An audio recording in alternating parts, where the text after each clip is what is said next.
de esta carta de José Daniel Ferrer, que obviamente, bueno, todos deseamos que José Daniel Ferrer pueda salir lo más rápido posible y estar aquí con nosotros. Pocos presos políticos han sufrido lo que ha sufrido él y sus familiares. En esto no le puede caber duda a nadie y es hora de que este hombre pueda respirar un poco en paz y tranquilidad fuera de la dictadura. Además, ya no es un niño, es un hombre que tiene cerca de 60 años y ha sido extremadamente maltratado. Quiero hacer hincapié en algo que aquí de alguna manera hemos hablado en otros momentos, que hay una parte de la carta.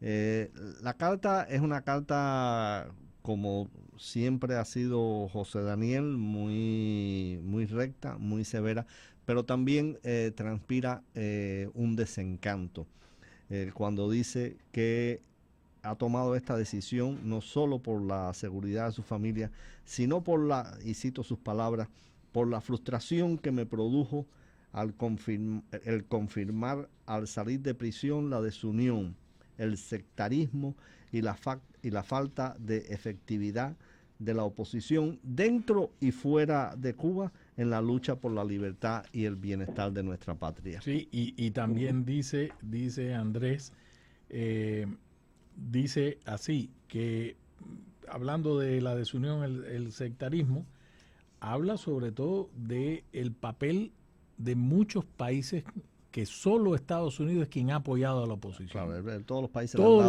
le han dado. Incluso a Cuba. Exactamente. Dice, otro de los motivos que me llevaron a pensar en el exilio ha sido la postura cómplice o débil del mundo libre. Claro. No estamos hablando de Rusia, del mundo libre, Europa, por ejemplo. La Unión Europea, América Latina. Hacia una criminal tiranía aliada de los principales enemigos de la libertad del planeta. Solo Estados Unidos mantiene una postura firme contra el régimen comunista y verdaderamente solidaria con la oposición pacífica y el pueblo cubano. Sí. Tremendo.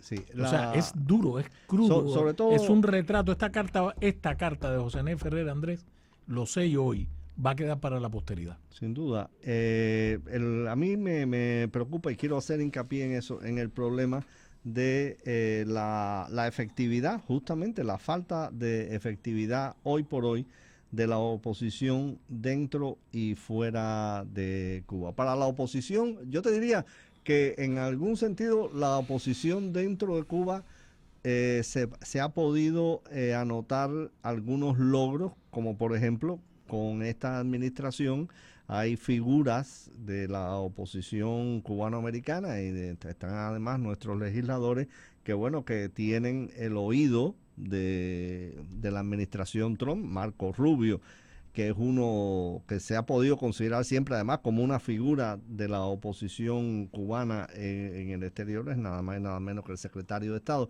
Pero dentro de la isla, ese fenómeno dentro de la isla, que ya sabemos que es una oposición que le cuesta mucho trabajo reunirse, comunicarse, movilizarse, pero que la dictadura de una manera u otra ha logrado dividir. ¿Qué tú crees, Nápoles?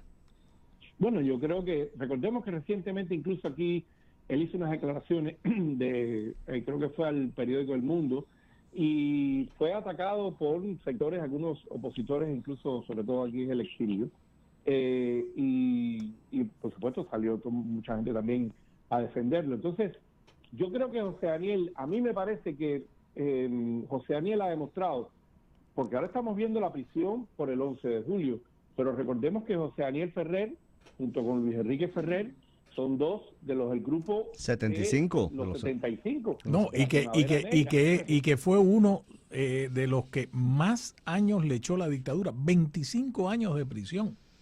En el 2003, señores, en el 2003, y Luis Enrique Ferrer nos ha contado a ti en varias entrevistas en nuestro canal, que esos dos hermanos después del grupo de los 75 llegaron a un pacto.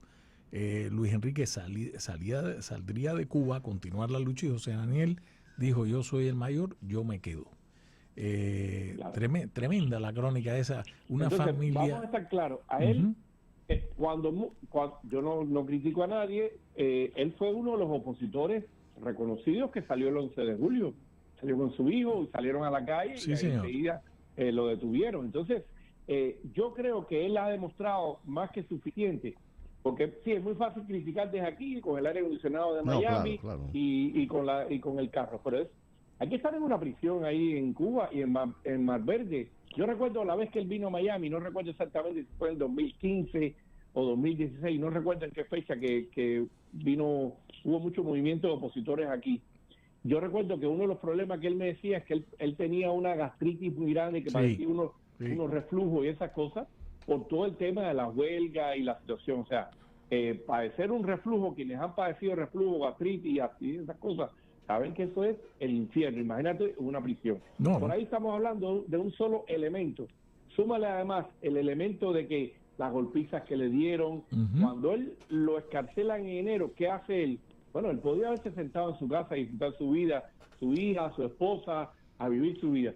Ese hombre hizo una labor humanitaria en la sede del UNPACU, lo estuvieron acosando constantemente, cogieron preso a mucha de la gente, cogían preso a los motoristas que los llevaban a buscar comida y empezó el pueblo de Santiago, el necesitado, los mendigos, los que ellos quieren ocultar, a buscar comida ¿dónde? En casa de José Daniel. Así. Y y nos daba entrevistas.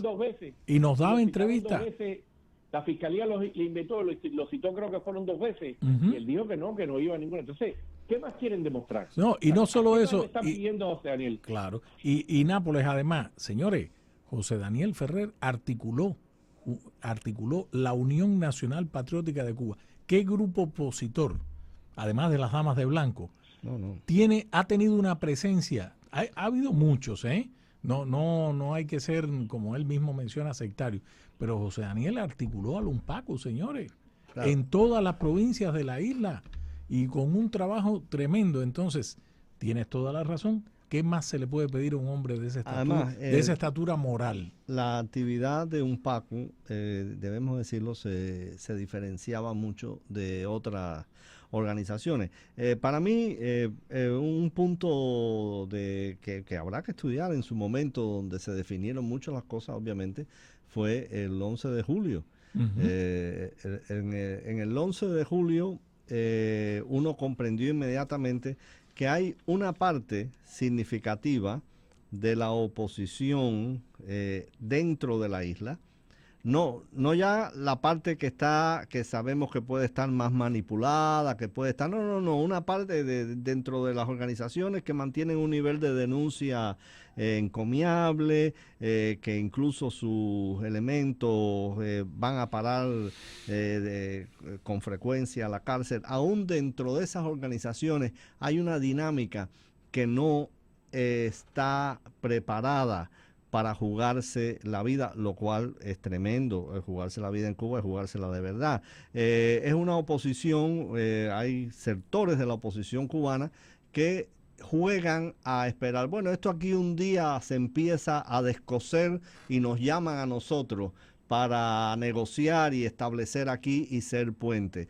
Eso no es disparatado, pero los lleva a mantener siempre un sentimiento de preservación, un sentimiento que en definitiva los inmoviliza.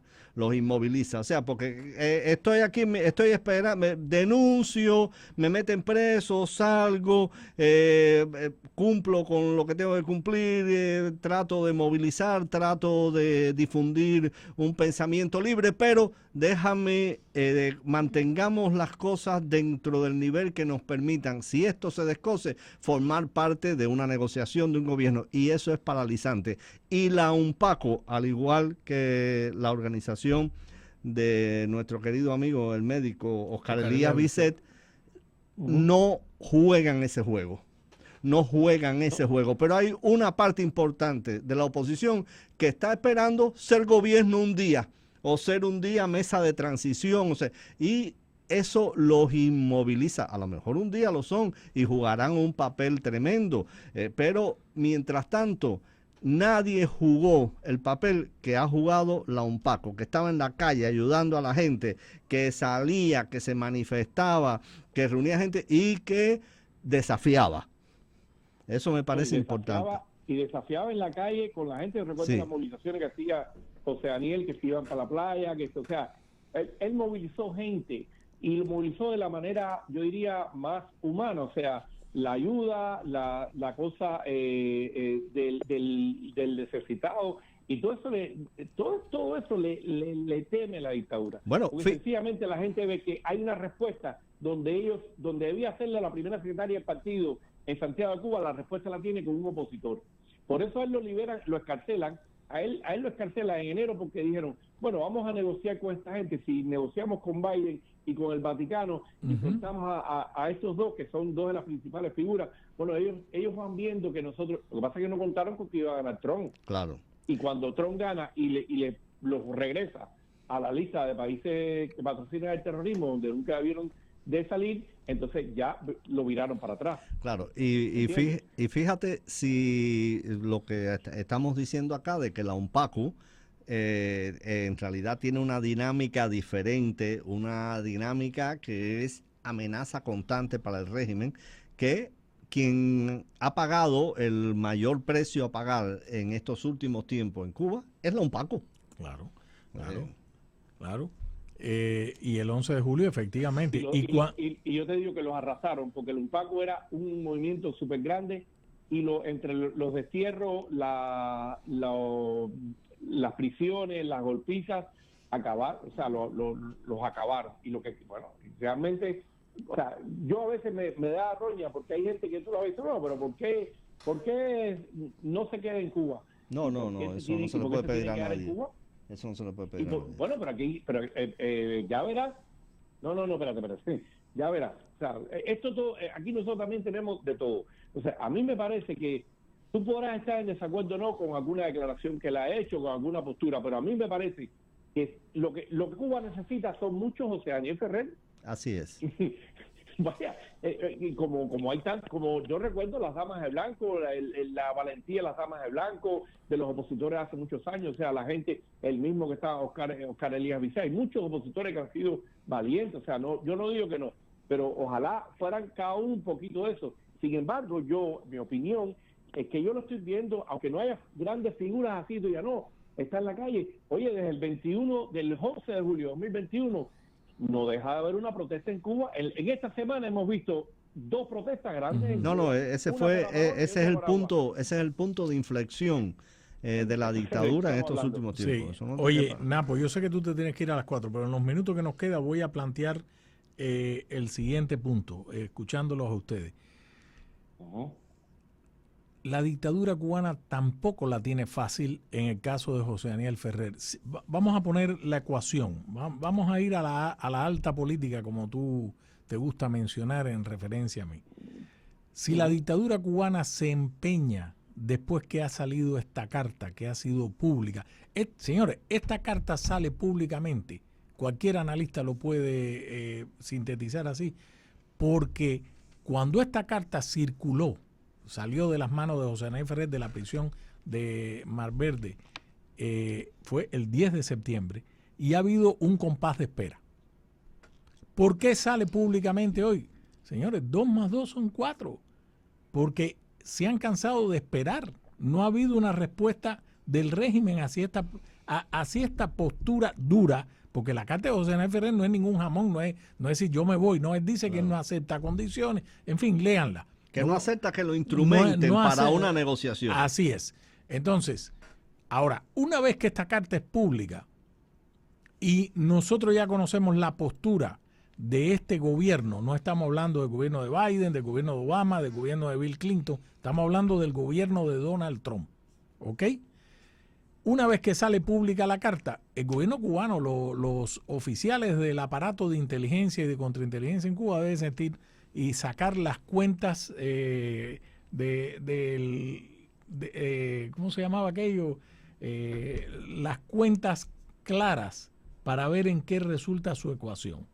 Si dejan a José Daniel Ferrer por mucho tiempo en las condiciones que está, yo sé que vamos a la pausa ahora, es un problema para ellos. ¿Por qué razón es un problema? Porque viene una presión. Más cuando él ya está dispuesto a irse. Exactamente, porque el gobierno de Estados Unidos debe levantar el teléfono y decirle, ven acá, gobierno de Gran Bretaña, tú que eres mi principal aliado, ven acá, gobierno de la República Checa, ¿y qué vas a hacer con esto? Ahora, el tipo dice que está dispuesto a irse y ustedes no van a abrir la boca y se van a quedar callados. Entonces, va a venir una presión internacional sobre el régimen de Cuba, número uno. Número dos, si ellos están buscando algún tipo de dádiva o algún tipo de concesión de la administración Trump, tampoco tienen muchas opciones, porque acaba de decir tanto el número 2 del Departamento de Estado como el propio Marco Rubio, yo no tengo nada que hablar con ustedes. Claro. Yo lo que tengo que hablar con ustedes es liberación incondicional de los presos políticos, etcétera, etcétera. Entonces, el régimen tampoco la tiene fácil si sigue aplazando la salida de José Daniel Ferrer. Yo sé, vamos a la pausa. Dime, Napo, antes de irnos. Yo le pido al exilio de mi corazón que reciba a José Daniel como lo que es. Sin duda, un héroe. Por todo lo que ha hecho, por todos nosotros. El lunes nos vemos, familia. Dale, un abrazo. Gracias, Napo. Cuídate, Napo.